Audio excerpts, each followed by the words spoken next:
Hello friends, this is Suraj Junjunwala, and in this video we are going to discuss chapter 9 of CA final elective paper risk management, and it is basically paper 6A. So chapter 9 क्या है? Operational risk management. So name itself signifies a word that is basically operational. Operational मतलब जो भी हमारा company का operation से related होगा, process से रिलेटेड होगा, पर्सनल से रिलेटेड होगा, इनपुट से रिलेटेड होगा.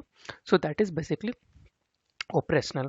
एंड रिस्क मैनेजमेंट तो हमने बहुत डिटेल में पढ़ लिया है कि रिस्क मैनेजमेंट क्या होता है. तो जो भी हमारा कंपनी का ऑपरेशन से रिलेटेड जो हमें रिस्क मैनेजमेंट करना है तो वो हम बेसिकली इस चैप्टर में पढ़ने वाले हैं. तो ठीक है.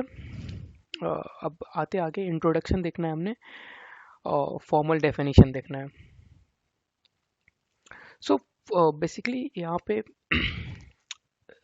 ऑपरेशन रिस्क होता क्या है हमें समझना बहुत इंपॉर्टेंट है बिफोर वी गो हेड कि ऑपरेशनल रिस्क होता क्या है.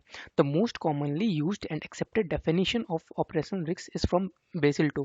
बेसिल 2 ने एक दिया है मोस्ट कॉमनली जो हम यूज करते हैं, which states that operational risk is the risk of loss resulting from inadequate or failed processes, people and systems and from external events.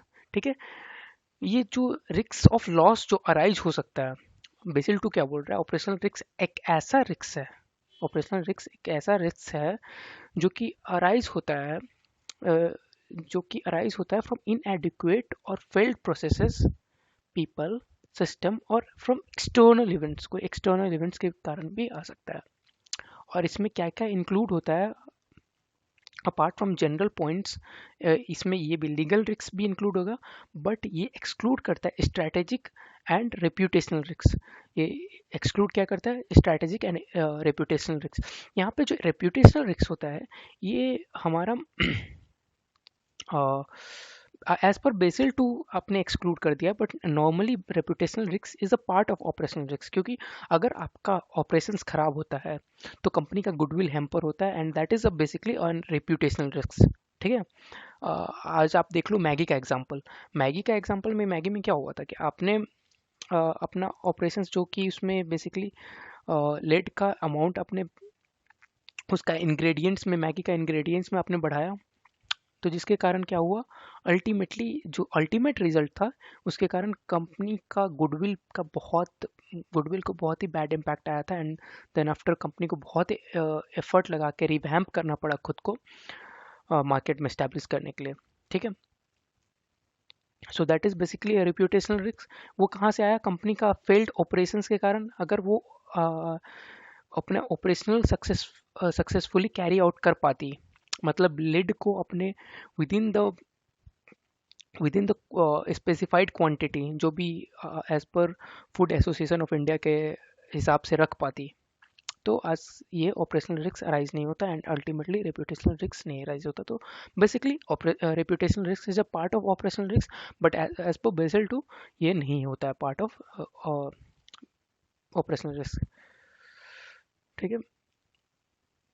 जो कि मैंने यहाँ पे एक हैंड रिटन नोट में भी लिख दिया कि note as per Basel two reputation risk is a part of operational risk. Sir not a part यहाँ पे आना चाहिए, not a part of operational risk but except for Basel two, sorry. तो except for Basel two reputational risk is a part of operational risk. अब यहाँ पे बोल रहा है operational risk is overarching concept interrelated with various types of. Overarching concept मतलब बहुत चीज़ से रिलेटेड हो, बहुत चीज़ को कवर करता हो, उसको हम ओवर आर्चिंग कॉन्सेप्ट बोलेंगे. Overarching concept interrelated with several other types of risk and cannot be viewed in isolation. आप एक आइसोलेशन में नहीं देख सकते हो, एक इंडिविजुअली आप ऑपरेशनल रिस्क को नहीं देख सकते हो, वो बहुत सारे अदर रिस्क से एसोसिएटेड है. तो आपको एक उसको एज अ कम्बिनेशन देखना पड़ेगा कि उसका इम्पैक्ट दूसरे रिस्क में कैसे आता है. The most important risks linked to operational risks are non-compliance with applicable laws and regulation, risks of fraud, losses due to internal or external event that takes advantage of gaps in the processes due to to make an unlawful gain, risks of financial loss, risks of incorrect financial reporting, and in several organizations, reputational risk is also a part of areas touched by the operational risk. तो हम इसको isolation में नहीं देख सकते, क्योंकि अगर आपका ऑपरेशनल में गड़बड़ी हुआ तो वो न्यूमरस अदर रिस्क को अराइज कर देता है, जैसे कि आपका non compliance with laws and regulation. Risk of fraud आ सकता है कि आपका जो प्रोसेस में जो गैप्स है उसका फायदा उठा के एम्प्लॉयज या एक्सटर्नल पार्टीज कंपनी के अगेंस्ट फ्रॉड कर सकता है। ठीक है, तो ये सब चीज़ आपको ध्यान में रखना है कि ऑपरेशनल रिस्क जब भी आप देख रहे हो तो उसको आपको अदर रिस्क को भी साथ में कंबाइन करके उसका इम्पैक्ट एनालिसिस करना है, उसका कॉन्सिक्वेंसेस देखना है। आपको ऐसे नहीं करना है सिर्फ ऑपरेशनल रिस्क देख लिए, क्योंकि उसका as a consequences numerous risk arise होता है, and that's why we tell operational risk as a overarching concept. ठीक है, चले आगे। अब यहाँ पे एक क्वेश्चन अराइज होता है, why does operational risk originate, क्यों होता है। सो यहाँ पे बहुत ही जनरल सा पॉइंट्स है, you can read it once. आपको सब पॉइंट्स आप एक बार पढ़ोगे तो आपको लगेगा कि हाँ बहुत ही logical and you already know those points. Inadequately defined products and services which may not be compliant to the industry regulation or may be exposed to risks of misspelling. Now, basically inadequately defined product and services which may not be compliant to industry's regulation, जैसे कि हमने Maggi का example लिया। ठीक है, inadequately defined policies and processes which would directly adversely impact the quality of controls like checks and balances, segregation of duties as may be required। ठीक है, inadequate process and policies हो सकता है, inadequate technologies, functionalities or infrastructure that exist in any technology supported environment which organization use in the respective business operation। ठीक है, inadequate technology भी हो सकता है, फंक्शनैलिटी, क्योंकि अगर वो किसी ऐसा एनवायरनमेंट में ऑपरेट करती है जो कि टेक्नोलॉजिकली ड्रिवन एनवायरनमेंट है, बट उसके पास कंपनी के पास जो टेक्नोलॉजी अवेलेबल है वो इनएडिक्वेट है, so in that case operational risk arise हो सकता है। एंड देन आफ्टर इंटरनल और external crime that takes advantage of gaps in the processes. ठीक है, external events like terrorist attacks और नेचुरल डिजास्टर्स, बहुत ही कॉमन सा पॉइंट्स है, समझ में आ रहा होगा। Change in environment of the industry sector. Okay, हमारा जो इंडस्ट्री जिसमें ऑपरेट करता है उसमें कुछ गवर्नमेंट का रेगुलेशन चेंज हो गया, चाहे कुछ भी ऐसा changes including significant regulatory changes that impact the operational risk profile of that organisation. ठीक है, ऑपरेशनल रिस्क मैनेजमेंट ORM जिसको हम शॉर्ट फॉर्म में बोलते हैं, is primarily an exercise in mitigating the potential losses, that is possible losses, through a well laid out mechanism of identifying the inherent risks in the business process and reviewing or testing the efficacy of the controls related to each risk। तो क्या बोल रहा है यहाँ पे, operational risk management basically क्या है, an exercise of mitigating potential losses. जो भी हमारा ऑपरेशनल रिस्क के कारण पोटेंशियल लॉसेस होने वाला है उसको मिटिगेट करना है, कम करना है या रिड्यूस करना है या तो ख़त्म करना है, through well laid out mechanism of identifying the inherent risk. Inherent risk identify करना, इनहेरेंट रिस्क बेसिकली होता है कि ऐसा रिस्क जो कि अराइज हो सकता है assuming there are no internal controls, तो उसको मैकेनिज्म तो पहले हम आइडेंटिफाई करेंगे inherent risk in a business process and reviewing and testing the efficacy of जो कंट्रोल्स हैं उसे रिव्यू करेंगे और टेस्ट करेंगे related to each such risk.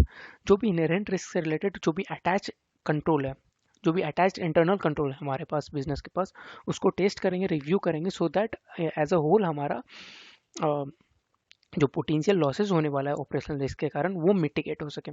So that is ये बेसिकली वो पैराग्राफ बोल। Additionally an important part of ORM is also to identify and report the operational risk events, including their financial impacts, losses, and recoveries, if any. Thus, an adequate governance framework is expected to cover both preventive and lag aspect of the operational risk। तो क्या बोल रहा है कि additionally an important part of ORM is to identify and report the operational risk event। मतलब identify करना तो करना ही है और आपको रिपोर्ट भी करना है कि आप ऐसा ऐसा इवेंट जिसके कारण ऑपरेशनल रिस्क अराइज होता है, इंक्लूडिंग देयर फाइनेंशियल इम्पैक्ट, जिससे आपका और उसका फाइनेंशियल इम्पैक्ट भी आपको बताना है। ठीक है, आपको इसका फाइनेंशियल इम्पैक्ट भी बताना है, जैसे लॉसेस एंड रिकवरीज कि क्या लॉसेस हो सकता है और आप क्या क्या रिकवर भी कर सकते हो, फर्दर जाके आप क्या क्या रिकवर कर सकते हो। and if any.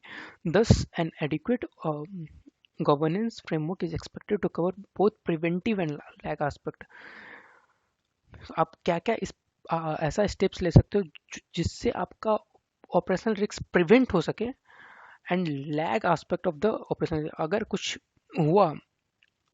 कुछ हुआ तो आप उसको कैसे आप रिकवर करोगे, उससे आप कैसे निकलोगे। बेसिकली लैग एस्पेक्ट, अगर आप कोई ऑपरेशनल रिस्क के कारण कुछ लॉसेस हो सकता है तो उसको कैसे आप ओवरकम करोगे। ठीक है। So in coming section we shall also elaborate on concepts outlined above in terms of how policies, processes and technology failures can cause the possible risks and losses. ठीक है। अब बोलता है relevance of operational risks. Why operational risk is relevant for accountants, auditors and management professionals. Operational risk को evaluate करना, चाहे manage करना क्यों इंपॉर्टेंट है ऑडिटर्स, अकाउंटेंट्स और मैनेजमेंट के लिए। तो यहाँ पे आप देखोगे कि आप वेरियस रिपोर्टिंग रिक्वायरमेंट्स है मैनेजमेंट के लिए और ऑडिटर के लिए, जिसके कारण उसको ऑपरेशनल रिस्क को इवेलुएट करना और उस पर रिपोर्टिंग करना मैंडेटरी हो जाता है, चाहे रिकमेंडेटरी हो जाता है। एंड फॉर दैट रीज़न उसको ध्यान देना पड़ेगा जब भी आप ऑडिट कर रहे हो, चाहे मैनेजमेंट अपना फंक्शन परफॉर्म कर रहा है, so they have to consider operational risk as well. ठीक है। सो कंपनीज एक्ट का पहले section 134 and section 177। Section 134 IFC का रिपोर्टिंग रिक्वायरमेंट बताता है एंड 177 बेसिकली 177 audit committee से related है, if I'm not wrong. So 134 and 177 lays down a clear expectation from board of organization in assessing the robustness of the risk management framework implemented by the company. 134 instructs the board of directors shall include a statement on development and implementation of a risk management framework for the company, including the identification of risks which, as per board opinion, could threaten the very existence of the company. बहुत ही general सा जो law का point है बताया कि 134 में बोलता है कि आपके बोर्ड रिपोर्ट में क्या होना चाहिए, development and implementation of risk management framework पे आपका स्टेटमेंट होना चाहिए and including the identification of risk which as per board's opinion existence of company को थ्रेटन कर सकता है। सो वो सब रिस्क को आइडेंटिफाई करना पड़ेगा। एंड देन आफ्टर 135E ने मीनिंग ऑफ आईएफसी बोला है, जो कि आप एक बार पढ़ लेना। Meaning of IFC as per section 134(5) subsection 134 subsection 5 and clause E के हिसाब से है। ठीक है। देन आफ्टर 177 ऑडिट कमेटी को भी आपको shall review the risk management procedure implemented by the management. तो ये basically role of audit committee के बारे में बात किया। And then after schedule 5 instruct the independent director are also required to get assurance that systems of risk management are robust and defensible ठीक है। तो ये शेड्यूल 4 बोलता है, सॉरी, तो शेड्यूल 4 ये आपको बताया। एंड देन आफ्टर उसके बाद आता है ऐसे 315 का यहाँ पे रेलिवेंस दिया हुआ है कि ऐसे 315 ने meaning of internal control define किया है। सो एज पर ऐसे 315 identifying and accessing the risks of material misstatement through understanding the entity and its related environment defines that internal control is the process designed, implemented and maintained by TCWG management and other personnel to provide reasonable assurance about the achievement of the entity's objective with regard to reliability of financial reporting, effectiveness and efficiency of operations, safeguarding of assets and compliance with the applicable law and regulation. तो ये simply 315 में आप देखोगे कि तो internal control को as it is ऐसे define किया हुआ है, वहाँ पे हम ऑलरेडी पढ़ते हैं ऑडिट में। तो आई होप सो कि अगर आपको इसका डिटेल जानना है, ऐसे आपको डेफिनेशन 315 का पता होना चाहिए कि जो ऐसा प्रोसेस जो डिज़ाइन, इम्प्लीमेंट और मेंटेन करता है TCWG, सो दैट वो अपना ऑपरेशंस को कोएफिशिएंट या इफेक्टिव बना सके, सेफगार्ड कर सके अपना एसेट्स को, लॉ और रेगुलेशन से कंप्लाई कर सके एंड ठीक है। तो इसको बोलते हैं आप इंटरनल कंट्रोल एज पर ऐसे 315। क्लॉज 49 ऑफ LODR क्या बोलता है, indicates that disclosures are required to be made by board of directors on risk management on whether the company has laid down any procedures to inform the board members about the risk assessment and mitigation process। तो बहुत सारा reporting requirement है, कुछ भी हमारा इससे discuss करने का पॉइंट नहीं है। रिस्क मैनेजमेंट पेपर के हिसाब से मैक्स टू मैक्स आप ऐसा क्वेश्चन एक्सपेक्ट कर सकते हो कि क्या क्या रिलेवेंस ऑपरेशनल रिस्क का, अगर बहुत ही स्ट्रेट फॉरवर्ड क्वेश्चन है, नहीं तो कुछ आप इसमें MCQs में कुछ एक्सपेक्ट कर सकते हो। तो MCQs में भी बहुत ही सिंपल क्वेश्चन बनेगा कि बता देगा कि ऐसा रिपोर्टिंग रिक्वायरमेंट और आपसे क्लॉज पूछ लेगा, चाहे आपका रेलिवेंट कौन सा स्टैट्यूट बोल रहा है वो आपको पूछ लेगा। तो बहुत ही सिंपल सा क्वेश्चन बनने वाला है इस पार्ट में से, ठीक है।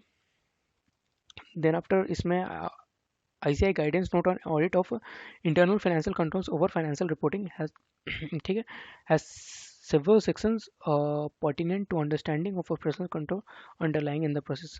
The guidance note on internal financial control over financial reporting, internal financial control on financial reporting, financial reporting पे जब आप ऑडिट करते हो, तो बेसिकली इंटरनल कंट्रोल का जब आप ऑडिट करने के लिए आपको बेसिकली ICI ने गाइडेंस नोट रिलीज किया है, सॉरी, तो उसको आपको ध्यान में रखना है। तो while guidance note does not explicitly dwell on operational risks per se, the overall approach and the methodologies mentioned in the note rest on and derive from an implied understanding of auditors understanding of operational risks and mitigating the controls of the organization। ठीक है, ये basically operational risk से basically deal नहीं करता है, but overall जो approach और methodology specify किया गया है, that basically rest on the auditor's understanding of operational risk। क्योंकि आपको जब रिपोर्टिंग करना है तो आपको ऑपरेशनल रिस्क को अंडरस्टैंड करना पड़ेगा और आपको आइडेंटिफाई भी करना पड़ेगा कौन सा कंट्रोल्स मिटिगेटिंग है, ठीक है। For instance auditor is expected to have thorough knowledge, thorough understanding of automated and manual control, ठीक है। आप जब भी आप आइडेंटिफाई करते हो, आपको ऑपरेशनल रिस्क ऑपरेशनल कंट्रोल से ज़्यादा मतलब नहीं होता है, बट ऐसा कंट्रोल से ज़रूर मतलब होता है जिसका कुछ फाइनेंशियल इम्पैक्ट है। जब भी आप आपको पहले तो आप सारे कंट्रोल्स को देखते हो, उसमें देखते हो कि कौन सा ऑटोमेटेड है कौन सा मैनुअल है, और फिर देखते हो कि जो भी आपका ऑपरेशनल कंट्रोल है, बेसिकली नॉन की कंट्रोल है, उसको आप एलिमिनेट करते हो और जो भी की कंट्रोल्स है उस पर आप काम करते हो एज एन ऑडिटर। सो तो वहाँ पे आपका ऑपरेशनल रिस्क का रेलिवेंस आता है। The following sections of auditor responsibility is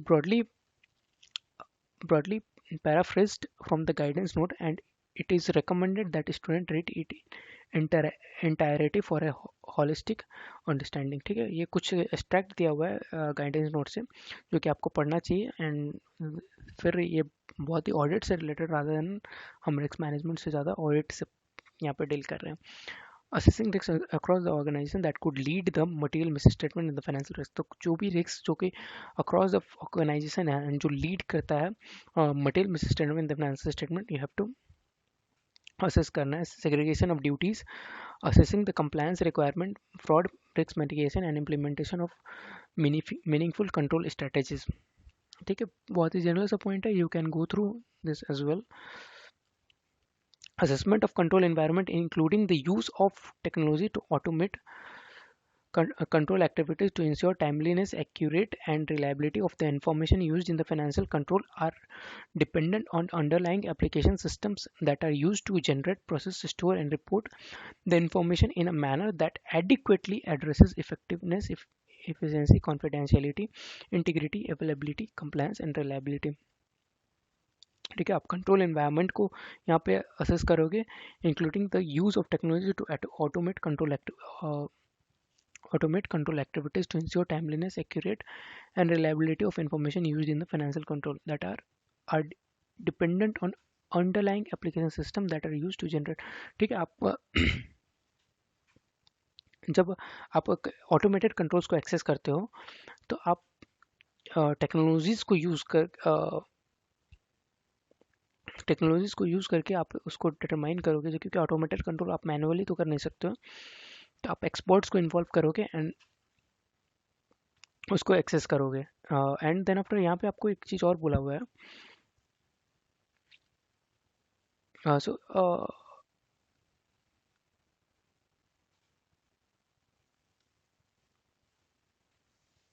just second, यहाँ पे पॉज। और क्या बोलते हैं यहाँ पे एक और बात क्या बोला हुआ है कि अगर जो भी इंफॉर्मेशन जो प्रोसेस होता है वो कुछ एप्लीकेशन के थ्रू आएगा, तो हमें उस एप्लीकेशन को भी टेस्ट करना है कि जो वो एप्लीकेशन जो जनरेट कर रहा है, चाहे प्रोसेस कर रहा है, जो स्टोर कर रहा है डेटा, वो सही ढंग से कर रहा है कि नहीं। ठीक है, उसके बाद testing of information produced by entity and use computation tool, ये आप टेस्ट करोगे। The auditors would test the design effectiveness of controls by determining whether the controls are operated by as prescribed by those authorized to perform the controls satisfy the company's control objectives and can effectively prevent or detect frauds that could result in the material misstatement in the financial statement. मतलब आप जब भी controls का design देखोगे कि control properly design है कि नहीं, प्रॉपर्ली इम्प्लीमेंटेड है कि नहीं, और वो through out the period operate कर रहा है कि नहीं इफेक्टिवली, ये भी आप देखोगे. ठीक है. A review is to be done with regard to appropriateness of the purpose of the control and its correlation to the risk assertion. Appropriateness of control considering the nature and significance of risk, competence of authority performing the control, especially if it is the nature of supervisory review. ठीक है. Frequency and consistency with the which the review control is performed, including clarity of the exact steps of performance of the review control. तो यहाँ पे क्या बोल रहा है, review of control भी करना है. आपने तो असेसमेंट कर लिया कि यहाँ पे एक कंट्रोल है, उसके बाद आपको रिव्यू भी करना पड़ेगा regard to the appropriateness of the purpose of the control and its correlation with the risk assessment. मतलब बेसिकली आपका जो कंट्रोल है वो जिस पर्पस के लिए बनाया गया है वो अप्रोप्रिएट पर्पस को मीट करता है कि नहीं, एंड इट्स को रिलेशन विद द रिस्क, जिस रिस्क को मिटिगेट करने के लिए बनाया गया है उससे कितना एक्चुअली में it is able to achieve its objective. ठीक है. And an assessment of regulatory compliance framework is highly regulated industries. In highly regulated industries also is a part of existence and any significant weaknesses in internal controls related to implementing compliance requirement may result in material weaknesses highlighted in the report. तो बोलता है यहाँ पे आप जब भी assessment करते हो regulatory compliance framework in highly regulated industries. ठीक है. ठीक है. Industries also is a part of an exercise and any significant weaknesses in internal control related to implementing compliance requirement may result in the material weaknesses highlight in the report. मतलब आप जब भी आप highly regulated environment में कुछ भी reporting करते हो तो आपको रेगुलेटरी रिक्वायरमेंट हो सकता है कि आपका जो भी वीकनेसेस इन इंटरनल कंट्रोल है, material weaknesses in internal control है, वो आपको रिपोर्ट में हाईलाइट करना पड़ सके. ठीक है. Just a second, I will connect to the charger. Then after SOX का requirement है, moreover the Indian companies eligible to be covered under the compliance of SOX regulation have to adhere the comprehensive framework of documentation and testing of risks and control framework. जो भी SOX से covered है उसको comprehensive documentation maintain करना पड़ेगा and testing of risks and control framework. ठीक है. And these necessitate that the management personnel, consultant or auditor be highly proficient in assessing the operational risk that impacts all categories of risks such as कुछ risk का दिया हुआ है कि मतलब इसमें बोलता है कि मैनेजमेंट और ऑडिटर सबको एकदम हाईली अटेंटिव रहना पड़ेगा in assessing the operational risks that impacts the all categories of risks such as regulatory risks, financial loss risks, financial reporting risks, legal and contractual risks, fraud risk and reputational risks. ये जो भी risk को impact कर सकता है operational risk के कारण. ठीक है. The companies where SOX stipulations are applied have to adhere to internationally established practices of the risk management. The internal audit processes also establish a direct connection between risk management and audit methodology. The current most internal audit firm practice a risk-based audit approach which necessitates an understanding of all risks, including a comprehensive understanding of operational risks since it overarches and several other areas of risk. मतलब जो बोलता है कि आज के date में internal audit भी risk based audit हो चुका है, क्योंकि रिस्क बेस्ड ऑडिट में बेसिकली होता है क्या है कि आप एनालाइज करते हो कि कौन सा हायर रिस्क एरियाज है, कौन सा लोअर रिस्क एरियाज है. ठीक है. ऑन द बेसिस ऑफ, और उसके बाद मटेरियलिटी सेट करते हो एंड देन आफ्टर यू जो भी हाईली असेस्ड रिस्क एरियाज होता है उसमें आप हायर रिसोर्सेज एलोकेट करते हो. ठीक है. Operational risk forms a significant part of ERM framework. Several organizations that are complying to the Companies Act 13 stipulation on implementing the risk management framework.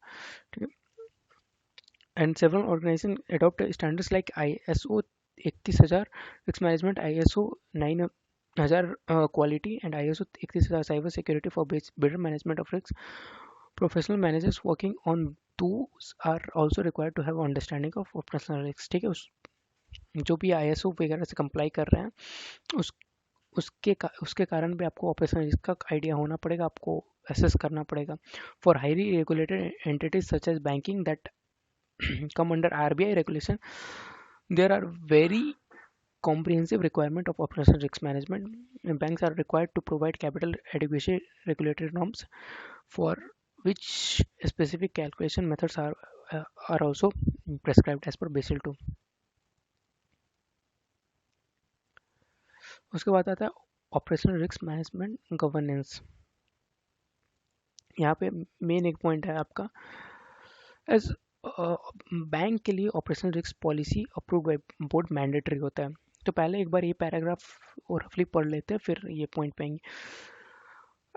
As outlined in section 1, as a part of overall responsibilities of board of directors, and oversight on operational risk profile of the organization is also included. The nature and intensity of board oversight may differ from organization to organization depending on its constitution and specific requirement from the regulatory angle, the industry and the nature of business. ये बोल रहा है कि आपका जो आपको operational risk governance का जो काम है वो मैनेजमेंट का काम है. ठीक है, अब ये बिजनेस टू बिजनेस डिफर करेगा, उसका रिस्क प्रोफाइल क्या है, उसका रेगुलेटरी रिक्वायरमेंट क्या है, उसका as per that board of directors का स्कोप में इंक्रीमेंट डिक्रीमेंट आ सकता है. And then after second paragraph में पहला बोलता है कि for bank it is mandatory to have operational risk policy approved by board. ठीक है, and the RBI guidelines have clearly described roles and responsibilities of ORM.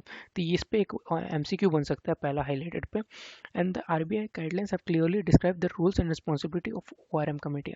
RBI ने ORM committee का rules and responsibility clearly define कर दिया है. The chief risk officer CRO जिसको बोलते हैं, and the other rules that are expected to engage in the implementation of a framework. तो इसने rules of responsibility of ORM committee and CRO का भी बता दिया है. किसने? तो RBI ने. For other industries where a board approved policy may not be mandatory as per regulatory. तो ये बैंक के लिए सिर्फ मैंडेटरी है कि बोर्ड ने अप्रूव करना चाहिए ऑपरेशनल रिस्क पॉलिसी. ठीक है, it is strongly advisable to have a comprehensive policy documenting the governance mechanism of the operational risk. मतलब अगर आपको बोर्ड का रिक्वायरमेंट नहीं भी है तो आपको एक कॉम्प्रिहेंसिव पॉलिसी बनाना चाहिए जिसको आपको फॉलो करना चाहिए. उसके बाद आता है ऑपरेशनल रिस्क मैनेजमेंट पॉलिसी.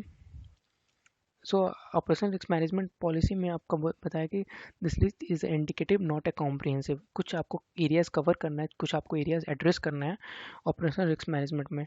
सो इसमें है बहुत ही जनरल सा पॉइंट है, रीड आउट करूँगा, ज़्यादा कुछ डिस्कशन का चांसेस नहीं है इसमें. Role of board and the risk management committee of the board in driving the implementation of framework.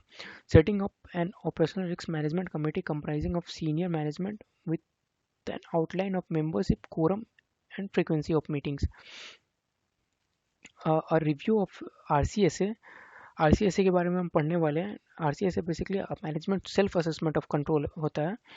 Operational risk events, loss reports and breaches of की रिस्क इंडिकेटर्स. ये basically components है अपना operational risk का.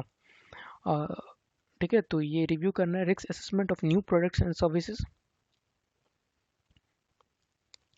risk assessment of a new existing and new technology framework, review of cyber risks, review of business continuity and disaster recovery framework, review of any regulatory development or external events that may impact the operational risk profile of the organization.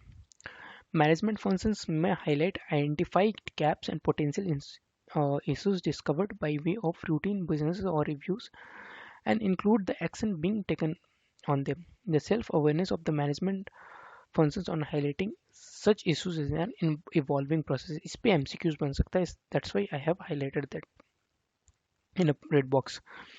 The broad methodology of setting up the RCSA library, the roles and responsibilities of those engaged in performing the control testing and the collation of result and review process needs to be outlined in the policy. Policy में आपको roles and responsibility of those engaged in जो control test करने वाला है उसका roles and responsibility, collation of result, जितने भी result आया है उस टेस्टिंग का, उसका and the review process needs to be specifically आपको मेंशन करना पड़ेगा पॉलिसी में.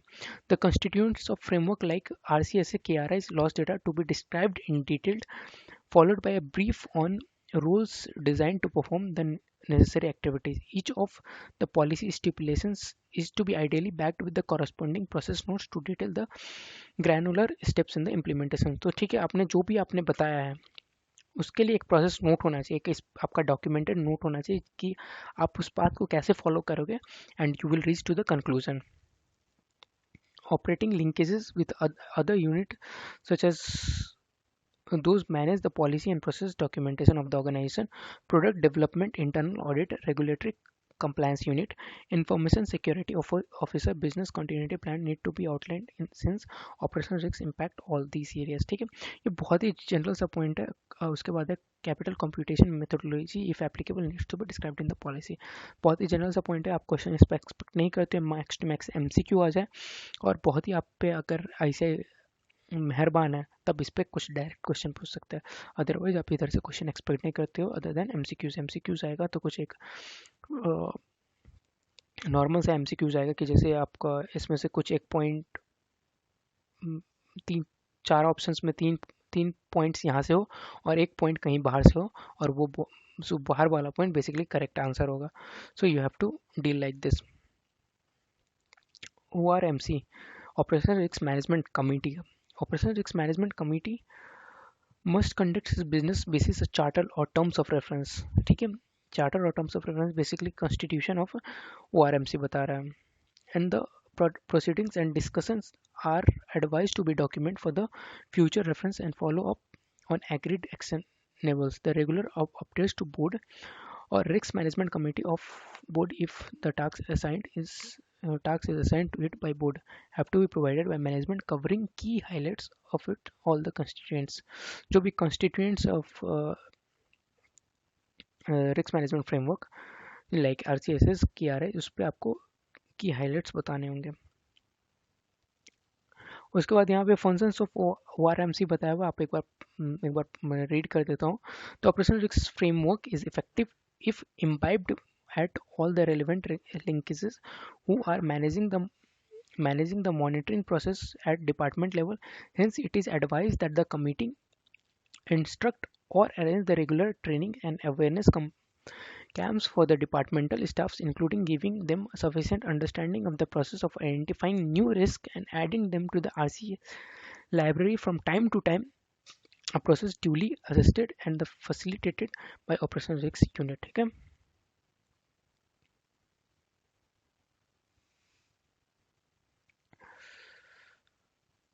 So we have then basically lines of defense.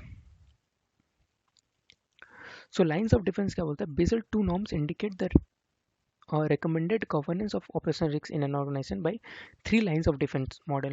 3 line of defence के थ्रू आप ऑपरेशनल रिस्क गवर्नेंस अचीव कर सकते हो, जो कि बेसल 2 बताता है.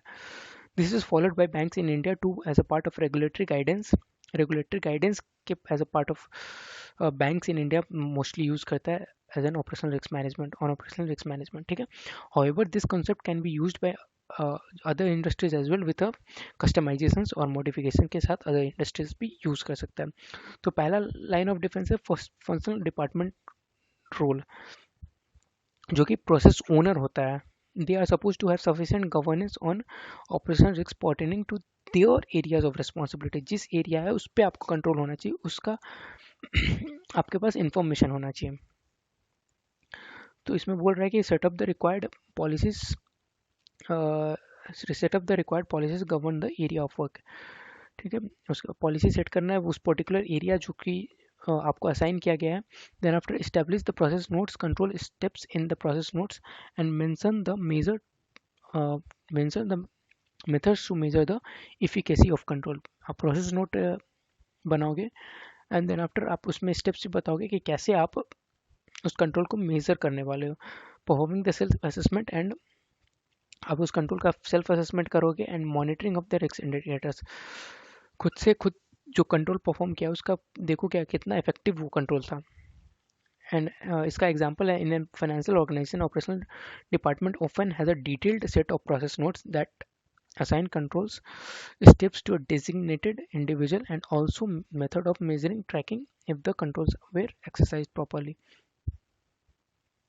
These tracking measuring tools can be could be at varying frequency being built into a formal RCSA, which where risks and control efficacy are highlighted. This line functions closely with second line in a collaborative method which could be formalized in any governance process established in an ORM committee. ये बहुत ही closely with second line of defense के साथ काम करता है. ठीक है, second line of defence पढ़ लेते हैं. Second line of defence, so first line of defence क्या था कि एक डिपार्टमेंट है जिसको अपना एरिया कुछ असाइन किया गया है. ठीक है, उसको बोलते हैं first line of defence. Second line of defence क्या है? Operational risk management department. While operational risk department बनाया जाता है ऑर्गेनाइजेशंस में. ठीक है, while which while being the part of management framework sets up oversees the operational risk management of the first line of defense. वो आपका oversee करेगा जो कि अपना जो भी डिपार्टमेंट ने अपना ऑपरेशनल रिस्क मैनेजमेंट के लिए जो भी स्टेप्स लिया है, जो भी पॉलिसीज बना है, उसको ओवरसी करेगा ऑपरेशनल रिस्क डिपार्टमेंट. इस ये डेडिकेटेड डिपार्टमेंट है ऑपरेशनल रिस्क मैनेजमेंट के लिए. Sorry, the typical roles played by second line of defense. Second line of defense का कुछ typical role दिया हुआ है that you can read. Working with the process owners to set up the risks and control matrix. RCM बनाने के लिए process owners के साथ काम करेगा. ठीक है, then after advise recommend the method and frequency of testing of controls to the first line of defense, thereby setting up the self-assessment process based on the RCM. Perform risk assessment of new products, services, and process, especially in the instances where new technology is being deployed. Review and publish the result of RCSS and risk assessment and any exceptions reports, key indicators set up in the framework. तो ये मैं read कर रहा हूँ, उसमें कुछ भी ऐसा सच नहीं है कि मैं डिस्कस करूँ यहाँ पे, क्योंकि from technical point of view और rather the examination point of view से भी आप देखोगे तो ऐसा कुछ लग नहीं रहा कि इस पर कुछ क्वेश्चन बनेगा घुमा के केस स्टडी इस टाइप आएगा. कुछ डायरेक्ट क्वेश्चन आएगा तो you can write convene and report to ORMC and report to the board risk committee of the board as well as with the necessary updates. Third line of defence क्या है? Internal audit. ये basically independent of organisation होता है. The effective internal audit would highlight and highlight issues and the potential gaps in the process. ये independently काम करता है, उसलिए वो प्रोसेस में गैप्स आइडेंटिफाई करेगा एंड और इशूज भी हाईलाइट करेगा which are missed by the first two lines of defense. जो कि first two lines, अगर वो first two lines of defense ने आइडेंटिफाई किया होता तो वो तो खुद ही ठीक कर लेता, तो वो इंटरनल ऑडिटर के पकड़ में नहीं आता. जो उन लोगों ने मिस किया है वो इंटरनल ऑडिटर आइडेंटिफाई करेगा. As an independent vertical their value addition provides a better insight into the process of the from a holistic perspective since they are not directly involve in the managing the process. Checking on efficacy of controls and that mitigate the operational risks is the key deliverable of the internal audit. इस आप ये efficacy of control पे report करेगा कितना वो control efficient है, effective है, जो कि मिटिगेट करने वाला है ऑपरेशनल रिस्क. इज बेसिकली उसी पे रिपोर्ट करना इंटरनल ऑडिटर का की डिलीवरेबल है. और हमने देखा था कि इंटरनल ऑडिट एक रिस्क बेस्ड ऑडिटिंग है. ठीक है, ये आप डायग्राम देख सकते हो एक बार, जो कि first line and second line और थर्ड लाइन ऑफ डिफेंस को बताया गया.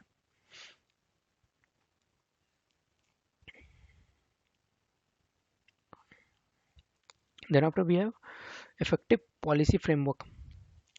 यहाँ पे एंटिटी लेवल पॉलिसीज क्या होता है कि that is basically made at the highest level, basically at the owner level. चाहे आप बोर्ड ऑफ डायरेक्टर्स जो पॉलिसीज बनाते हैं फॉर ओवरऑल ऑर्गेनाइजेशन के लिए that is entity level policies. उसका examples of code of conduct of employees, whistle blower policies, expense delegation policies, procurement policy, information security policy. ये सब बेसिकली क्या होता है throughout the organisation common होता है और बेसिकली टॉप लेवल मैनेजमेंट बनाया जाता है. और उसके बाद लाइन ऑफ बिजनेस और डिपार्टमेंट पॉलिसीज, बेसिकली हर एक डिपार्टमेंट के वाइज पॉलिसीज बनाएगा डिपार्टमेंटल ओनर.